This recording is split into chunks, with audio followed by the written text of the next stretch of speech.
3 disturbing true being watched horror stories.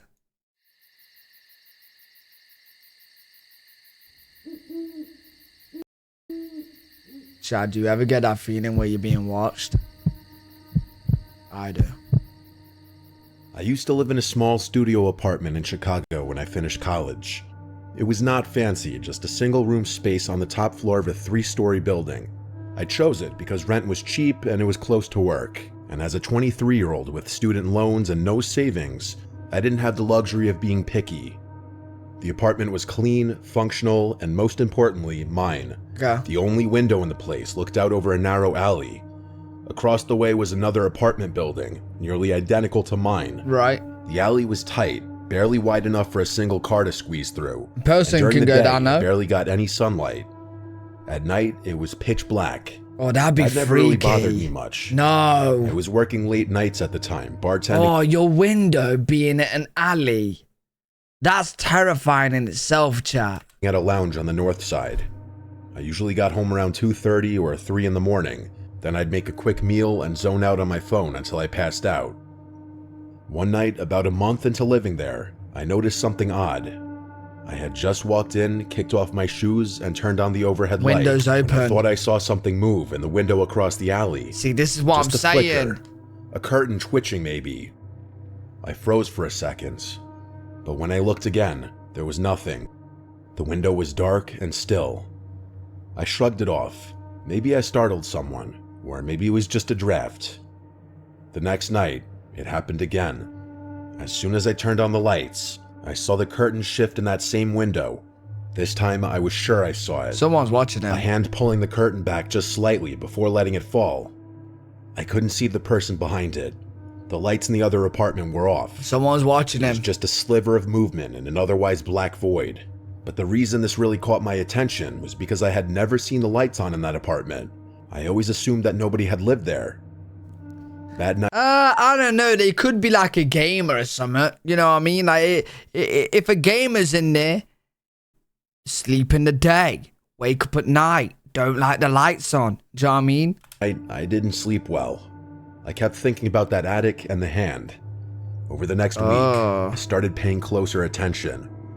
Every night without fail, the curtain would move within seconds of me turning on my lights. It was subtle but unmistakable.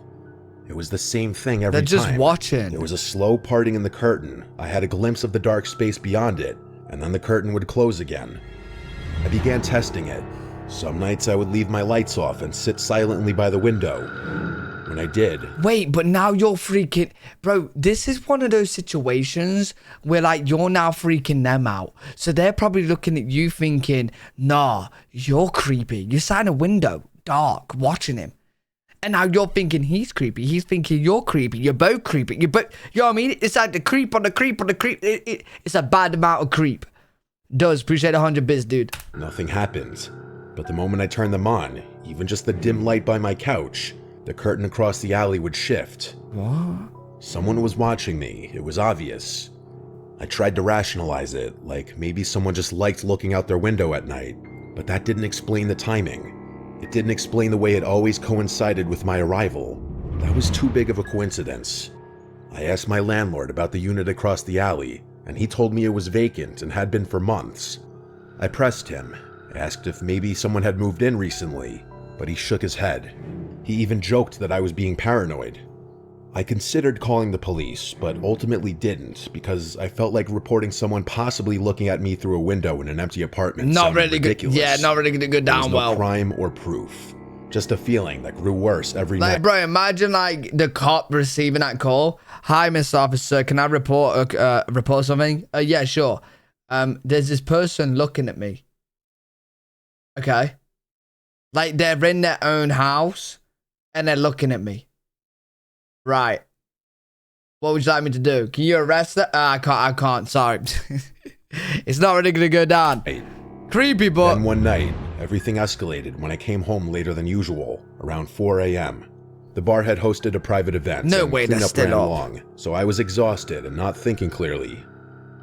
When I reached my door, I noticed something stuck in the frame. At first, I thought it was junk mail or a flyer, but when I pulled it free, I realized it was a crumpled note. Oh, no. It simply said, "Hey," written in pen. Oh, no. Bro, if they had any more words, it'd be less creepy. Just, hey? Creepy. If it said, "Hey, I'm your new neighbor. How's it going? Here's my number." Not so creepy. But just, hey? Nah. My legs went weak because the first thought I had was the apartment across the alley. So I ran to the window and looked across. The curtain was drawn and there was no movement. I called my friend Jamie, panicking. She lived across town but told me to come over right away. I grabbed a backpack, stuffed some essentials into it, and got out. The next day, I confronted the landlord again. This time, I demanded to see the apartment across the alley. He hesitated, but eventually agreed to meet there with the key. The place was dusty and completely empty, with not Oh my god, so no one's meant to be there, but somebody's... a single piece of furniture. The walls were bare, and the floor creaked with every step as if the place were 100 years old. But there, in the back room facing my window, was a single metal folding chair. No, yo, bro, on my life, I would not, bro, I would get my things, I would say to the landlord, I'm gone, I'll rent somewhere else. No way. It was positioned directly in front of the window. No way. They had access to an apartment that was supposed to be locked and empty. The police were called and they searched the place. I'm pretty sure they took fingerprints. No way. Nothing came of it. I wouldn't even wait for that. The fact that my paranoia was correct the entire time. I wouldn't even wait for that. And I was in fact being watched. It made me sick, wondering how long the stretches of time that sicko was watching. That's horrible. Would be. I moved out that week. To this day, I have no idea who was watching me, how they got in, or how long it would have gone on if I hadn't found that note saying, "Hey."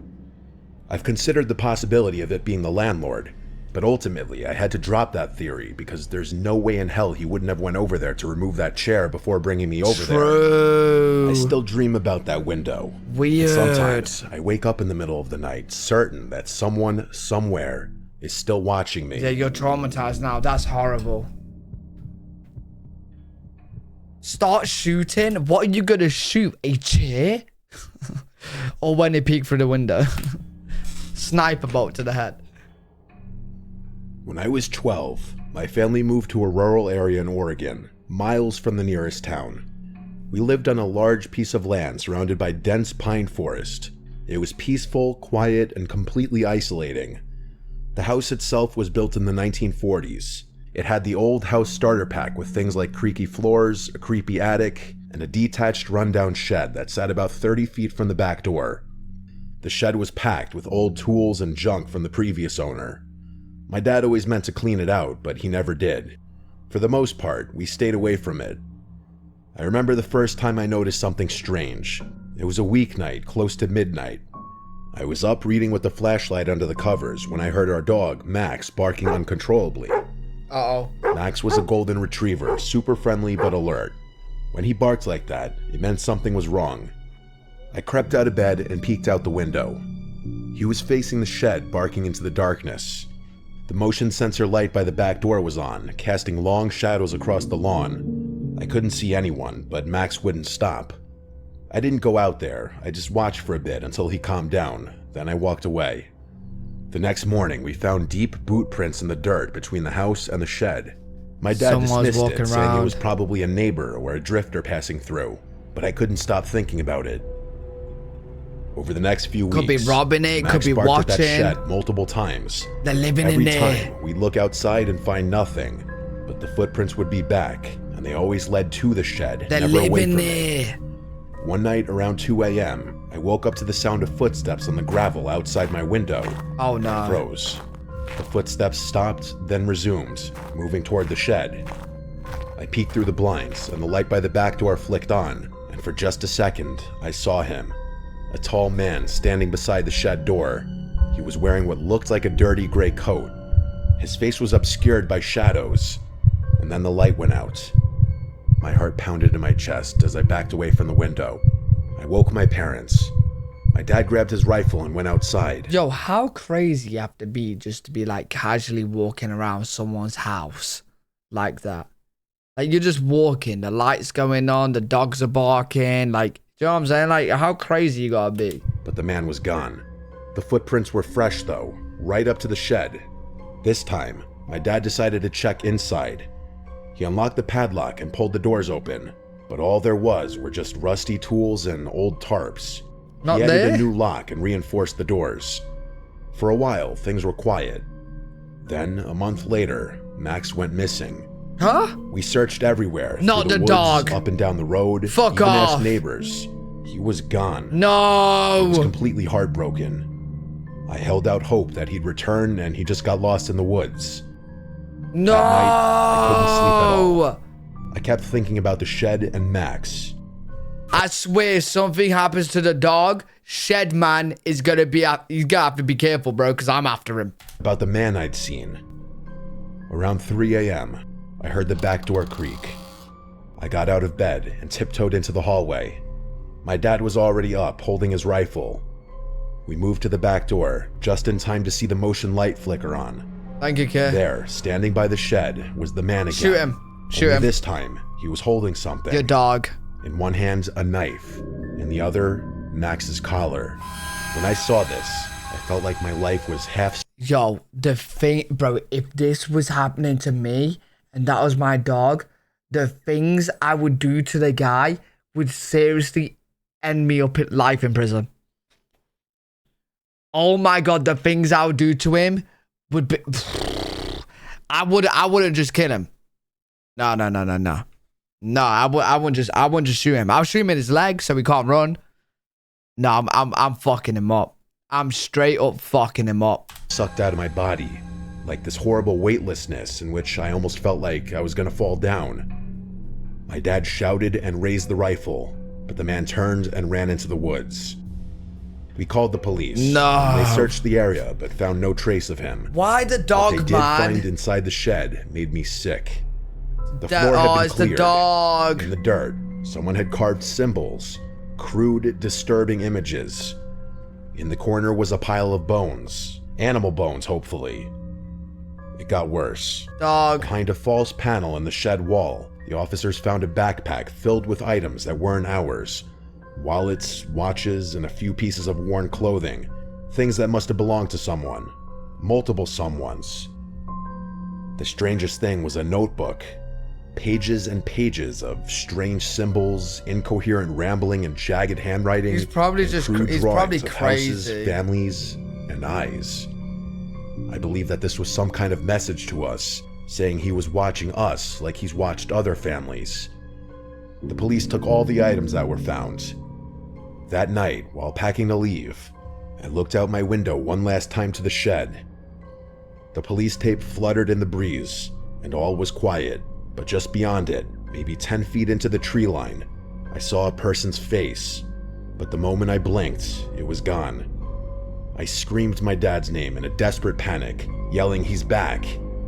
My dad stormed into the room and looked out the window, asking Yo, where just he was. shoot into the forest. I pointed straight at the shed and saw he was to the left, right by the woods. Shoot. He ran to grab his rifle again, and this time he ran outside and screamed like a maniac while firing around. Yeah, hell You yeah. can't imagine the anger and Hell frustration yeah. having to be chased out of your own home by a crazy, dangerous person who likely killed your dog. My dad was letting his frustration out in that moment. I know my dad wanted to kill that man. Yo, the thing is, right, I would be scared up until the point you killed the dog. Then I wouldn't be scared no more. I'd be so angry, you'd be scared of me. We moved out days later to a much less remote part of Oregon. Damn, bro. Obviously, they didn't retrieve the dog because they moved in the end. But yo, no. Why the dog, man?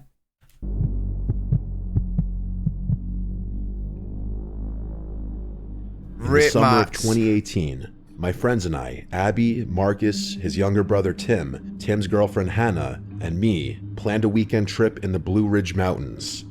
We were all in our early 20s, fresh out of college, and eager to unplug from everything. We picked a spot far off the grid deep into the national park where the trees grew thick, the air smelled of pine and damp soil, and there was no cell signal for miles. The first night was normal. We hiked in with our gear, found a clearing by a lake with just enough space for 3 tents, started a fire, and cooked hot dogs and marshmallows. We told stories, drank, and stayed up late watching the stars. The silence of the forest was relaxing. It wasn't until the second night that things started to feel wrong. At around 11 p.m., we were still sitting around the fire laughing when Marcus suddenly stiffened and pointed towards the woods, asking if we saw that as well. We all looked, but nothing was there. He swore he saw movement, a figure ducking behind a tree maybe 30 or 40 yards away. Yeah, no, honestly, if I was in this environment, if I was in the forest, I would be absolutely terrified, chat. You don't even understand. Yeah, I would be so scared. Tim dismissed it as a deer, but then, 20 minutes later, we heard a stick snap in the same direction. This time it was loud. Any sound would scare me. Abby was clearly spooked and said she wanted to go to bed. Everyone agreed to call it a night. We doused the fire, zipped up the tents, and tried to sleep. That night, I woke up to something that still haunts me. Breathing from just outside, probably not even 10 feet from my head. At first, I thought I was still in a half-dream state, but it continued. I was with 4 other people, though. It could have maybe been one of them going outside to pee, but I didn't hear the sound of a stream, just the breathing. The breathing also almost sounded like an older person, someone who was short of breath from smoking too much. I reached for my flashlight, The fact but you didn't can tell dare the turn it difference. on. The breathing moved from one side of the tent to the other, then it stopped. I waited without saying a word, because it was the only thing I could do. Since the breathing stopped rather suddenly, I felt a sense of relief that my original thought of it being one of my friends peeing was accurate. So eventually, I fell asleep. Okay. In the morning, I said nothing. Neither did Abby. But when we met up for breakfast, Marcus had a concerned look on his face, like he was antsy to tell us something. He said someone was outside our tent last night. Hannah nodded and said she heard it too, and noted that whoever it was walked around the tent more than once, and it could have been more than one person. I asked the entire group if anyone got up to pee last night, and that maybe that's what we heard. Tim responded that he did go pee, but that he thought he saw a figure crouched near the fire pit around 4 a.m. The fuck? We searched the area, and we found footprints in the ground circling all 3 tents.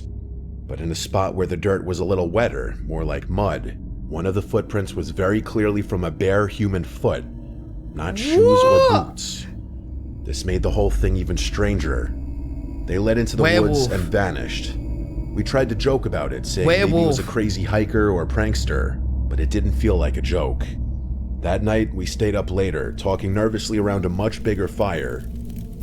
We kept our flashlights close. Around 2 a.m., we heard that awful sound of the crunching of leaves in the distance.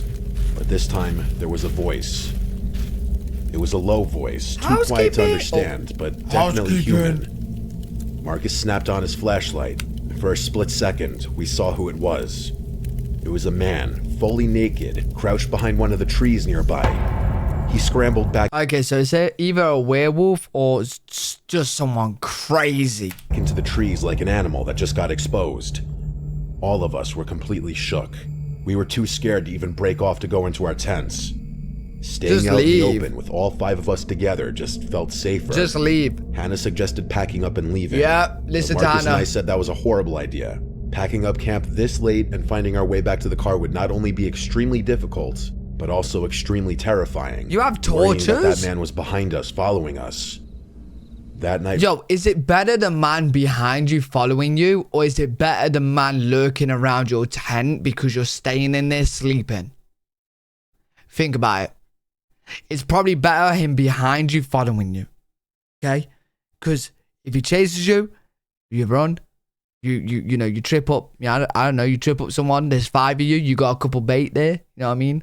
You got at least 3 baits, right? 2 of you work together.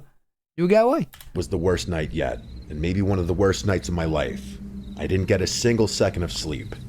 I was wide awake, and perhaps that may have saved me or my belongings at the very least. Yeah, you're not alone either. However many hours had passed before I heard the distant sound of a stick snapping Here or we a go. leaf crunching. Yep, here we go. I said out loud, "Please let it be a fucking deer," under my breath. A few moments of silence passed before a voice from out in the woods said, "I see you guys." Fuck, yeah, see, this is what I'm It was saying. not any of my friends. I didn't know if any of my friends were awake and also heard it, but I heard none of them react. So I guess I was too scared to be the only one reacting. What happened next, I never would have expected though. I heard my tent shift ever so slightly, which caused me to shoot up and look at the tent zipper. Oh my God. It started to slowly move down. Now, this is genuinely my nightmare. The number one reason why I hate camping and don't want to camp is because when you're in the tent, you can't see what's on the outside and they can see in. And bro, that zipper going up from the outside, oh my God. It's like the unknown. Oh no, no, no, no, no, no. I never would have expected though. I heard my tent shift ever so slightly, which caused me to shoot up and look at the tent zipper. And it started to slowly move down. I started to scream at the top of my lungs, causing my friends to also start screaming. Whoever was on the other side of my tent took off, I presume, but I can't know for sure. All I know is all of us yelled at each other to communicate through the tents. I zipped the zipper back up fully, and I didn't hear breathing or footsteps again that night. I didn't fall asleep. I watched as the morning sun slowly started lighting up the place. Bro, the fact that it's staying there is crazy. I don't care if it's dark. I'm leaving. At dawn, we packed everything and left. On the hike back to the car, the tension didn't leave us. At the ranger station, we told them everything. The ranger listened carefully, then said they've had reports. A man, maybe more than one, living out there. Some said they steal things, and others said worse. Yo, Mr. Ranger? Isn't this a thing to make this well known when people are camping on your site? Do you got a pack of people living out there, robbing and doing worse? I don't know what worse meant. We didn't ask. We laughed it off in the car, but it didn't really feel funny to me. Jesus, man. I don't think I can ever go camping again after that, especially after the zipper thing. Hell no. That's terrifying. That is actually terrifying, bro. Genuinely terrifying. Fuck that, man.